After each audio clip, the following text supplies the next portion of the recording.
తర్వాత ప్రజల మద్దతు ఉన్నట్టు అనుకోవచ్చా? చారి గారు ఒక్కదాని కాదు, మొత్తం కాంగ్రెస్ ప్రభుత్వానికే ప్రజలు మద్దతుగా నిలబడ్డారు. మా పరిపాలనలో తీసుకునే నిర్ణయాలన్నిటిని కూడా మేము ప్రజలకు అనుకూలంగా సమీక్షించుకొని ముందుకు వెళ్ళడం జరుగుతుంది. అమర్ గారు, అమర్ ఇంకా నేను ఆ రిజల్ట్స్ మీద పూర్తిగా సమీక్ష చేయలేదు. జాతీయ స్థాయి రాజకీయాల మీద ఇంకా దృష్టి పెట్టలేదు. ఇప్పటివరకు తెలంగాణ ఉప ఎన్నికల మీదనే ఉన్నాను. వాటిని విశ్లేషించిన తర్వాత తప్పకుండా నేను స్పందిస్తాను.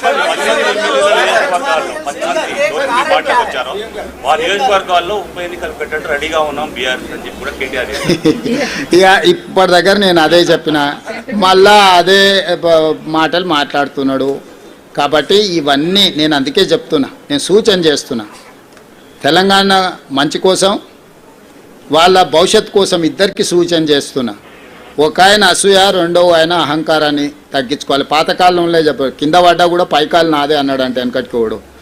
కాబట్టి ఏది ఎట్లా వస్తే అది అట్లా వస్తుంది.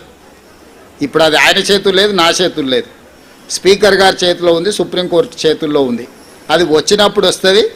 ప్రజలు ఇచ్చే తీర్పు తప్పకుండా ఇస్తారు.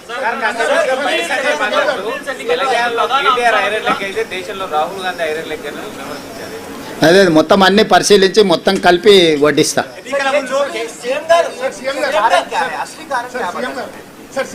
सरकार जो काम कर रहा है, सरकार को आशीर्वाद देने के लिए लोग आगे आए, बहुत सारे दिए, एक चीज नहीं है. हम पीछे से रेशन कार्ड और फाइन राइस, इंदिरा इंड्लू जो भी बोल रहे हैं ना, इसके साथ साथ हम कितने एम्प्लॉयमेंट क्रिएट किए, लॉ एंड ऑर्डर कितना कंट्रोल किए, ड्रग्स एंड गांजाई कितना हम लोग कंट्रोल किए.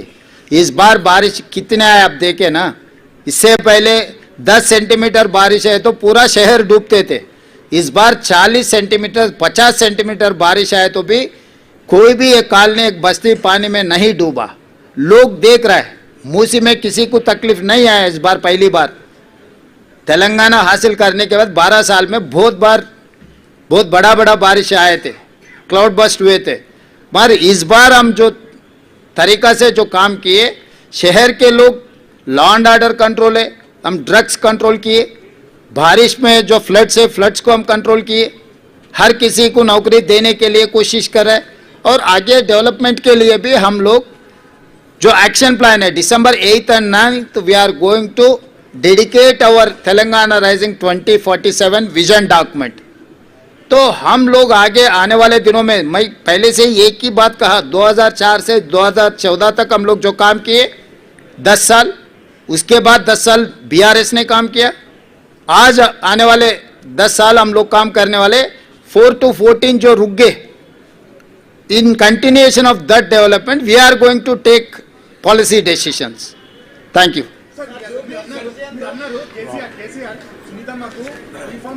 తప్ప ఆయన ఎక్కడ కూడా ఆమెను గెలుపు కోసం అప్పీల్ చేయలేదు అని. అయితే ఇప్పుడు చూస్తుంటుంటే ఆయన బహుశా దానికోసమే ప్రచారం చేయలేదు, ఇంకా అప్పీల్ కూడా చేయలేదు.